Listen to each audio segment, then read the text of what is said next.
Web Daily Bible, Day 130. 2 Chronicles, Chapter 7.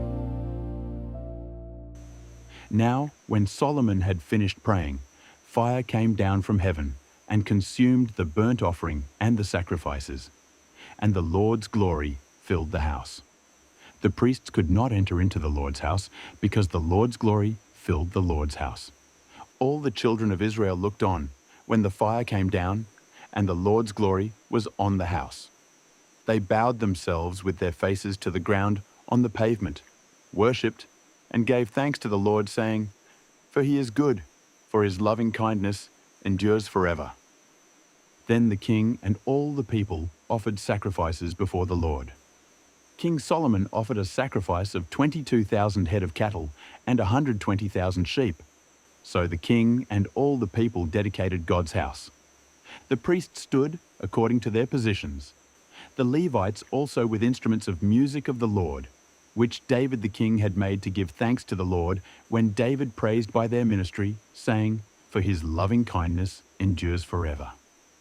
The priests sounded trumpets before them, and all Israel stood. Moreover, Solomon made the middle of the court that was before the Lord's house holy.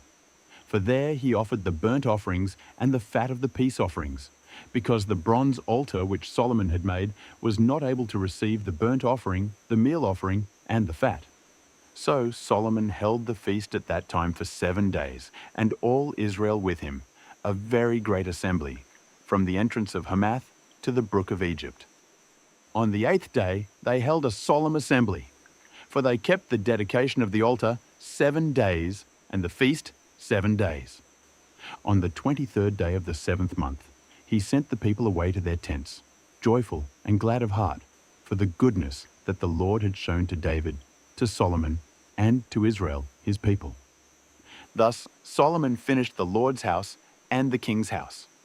And he successfully completed all that came into Solomon's heart to make in the Lord's house and in his own house. Then the Lord appeared to Solomon by night and said to him, "I have heard your prayer and have chosen this place for myself for a house of sacrifice. If I shut up the sky so that there is no rain, or if I command the locust to devour the land, or if I send pestilence among my people, if my people who are called by my name will humble themselves, pray, seek my face, and turn from their wicked ways, then I will hear from heaven, will forgive their sin, and will heal their land. Now my eyes will be open, and my ears attentive to prayer that is made in this place. For now I have chosen and made this house holy, that my name may be there forever, and my eyes and my heart will be there perpetually. As for you, if you will walk before me, as David your father walked, and do according to all that I have commanded you, and will keep my statutes and my ordinances, then I will establish the throne of your kingdom, according as I covenanted with David your father, saying, 'There shall not fail you a man to be ruler in Israel.' But if you turn away and forsake my statutes and my commandments, which I have set before you, and go and serve other gods and worship them, then I will pluck them up by the roots out of my land, which I have given them. And this house, which I have made holy for my name, I will cast out of my sight, and I will make it a proverb and a byword among all peoples. This house, which is so high, everyone who passes by it will be astonished and say, 'Why has the Lord done this to this land and to this house?' They shall answer, 'Because they abandoned the Lord, the God of their fathers, who brought them out of the land of Egypt, and took other gods, worshipped them, and served them. Therefore he has brought all this evil on them.'" Chapter 8. At the end of 20 years, in which Solomon had built the Lord's house and his own house, Solomon built the cities which Huram had given to Solomon, and caused the children of Israel to dwell there. Solomon went to Hamath Zobah, and prevailed against it. He built Tadmor in the wilderness, and all the storage cities which he built in Hamath. Also he built Beth-horon the upper, and Beth-horon the lower, fortified cities with walls, gates, and bars. And Baalath, and all the storage cities that Solomon had, and all the cities for his chariots. the cities for his horsemen, and all that Solomon desired to build for his pleasure, in Jerusalem, in Lebanon, and in all the land of his dominion. As for all the people who were left of the Hittites, the Amorites, the Perizzites, the Hivites, and the Jebusites, who were not of Israel, of their children who were left after them in the land, whom the children of Israel didn't consume, of them Solomon conscripted forced labor to this day. But of the children of Israel, Solomon made no servants for his work, but they were men of war, chief of his captains, and rulers of his chariots and of his horsemen. These were the chief officers of King Solomon, even 250 who ruled over the people. Solomon brought up Pharaoh's daughter out of David's city to the house that he had built for her. For he said, "My wife shall not dwell in the house of David king of Israel, because the places where the Lord's ark has come are holy." Then Solomon offered burnt offerings to the Lord on the Lord's altar which he had built before the porch, even as the duty of every day required, offering according to the commandment of Moses on the Sabbaths, on the new moons, and on the set feasts 3 times per year, during the feast of unleavened bread, during the feast of weeks, and during the feast of booths.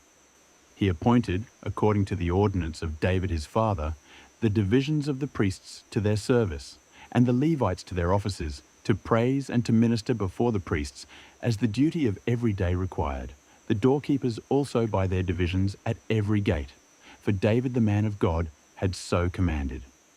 They didn't depart from the commandment of the king to the priests and Levites, concerning any matter or concerning the treasures. Now all the work of Solomon was accomplished from the day of the foundation of the Lord's house until it was finished. So the Lord's house was completed. Then Solomon went to Etzion-Geber and to Eloth, on the seashore in the land of Edom. Huram sent him ships and servants who had knowledge of the sea by the hands of his servants.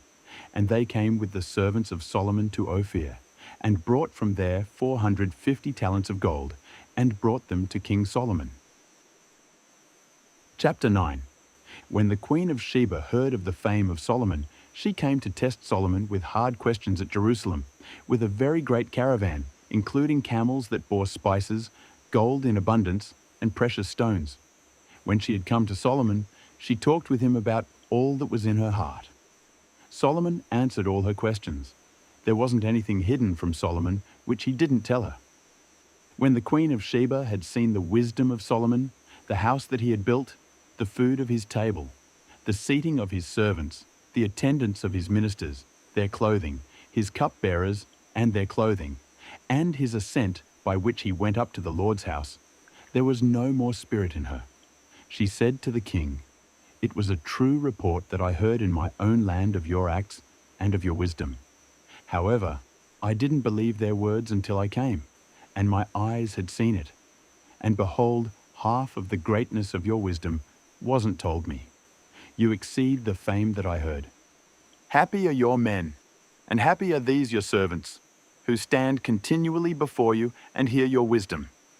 Blessed be the Lord your God, who delighted in you and set you on his throne to be king for the Lord your God, because your God loved Israel, to establish them forever. Therefore he made you king over them to do justice and righteousness." She gave the king 120 talents of gold, spices in great abundance, and precious stones. There was never before such spice as the Queen of Sheba gave to King Solomon. The servants of Huram and the servants of Solomon, who brought gold from Ophir, also brought algum trees and precious stones. The king used algum tree wood to make terraces for the Lord's house, and for the king's house, and harps and stringed instruments for the singers. There were none like these seen before in the land of Judah. King Solomon gave to the Queen of Sheba all her desire, whatever she asked, more than that which she had brought to the king. So she turned and went to her own land, she and her servants. Now the weight of gold that came to Solomon in 1 year was 666 talents of gold, in addition to that which the traders and merchants brought. All the kings of Arabia and the governors of the country brought gold and silver to Solomon. King Solomon made 200 large shields of beaten gold.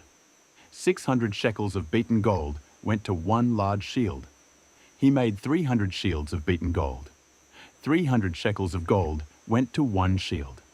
The king put them in the house of the forest of Lebanon. Moreover, the king made a great throne of ivory and overlaid it with pure gold. There were 6 steps to the throne, with a footstool of gold, which were fastened to the throne, and armrests on either side by the place of the seat, and 2 lions standing beside the armrests. 12 lions stood there on the one side, and on the other, on the 6 steps. There was nothing like it made in any other kingdom. All King Solomon's drinking vessels were of gold, and all the vessels of the house of the forest of Lebanon were of pure gold. Silver was not considered valuable in the days of Solomon, for the king had ships that went to Tarshish with Huram's servants. Once every 3 years, the ships of Tarshish came bringing gold, silver, ivory, apes, and peacocks. So King Solomon exceeded all the kings of the earth in riches and wisdom. All the kings of the earth sought the presence of Solomon to hear his wisdom, which God had put in his heart. They each brought tribute, vessels of silver, vessels of gold, clothing, armor, spices, horses, and mules every year. Solomon had 4,000 stalls for horses and chariots, and 12,000 horsemen that he stationed in the chariot cities and with the king at Jerusalem. He ruled over all the kings from the river, even to the land of the Philistines, and to the border of Egypt. The king made silver as common in Jerusalem as stones, and he made cedars to be as abundant as the sycamore trees that are in the lowland. They brought horses for Solomon out of Egypt and out of all lands. Now the rest of the acts of Solomon, first and last, aren't they written in the history of Nathan the prophet, and in the prophecy of Ahijah the Shilonite, and in the visions of Iddo the seer concerning Jeroboam the son of Nebat? Solomon reigned in Jerusalem over all Israel 40 years. Solomon slept with his fathers, and he was buried in his father David's city, and Rehoboam his son reigned in his place.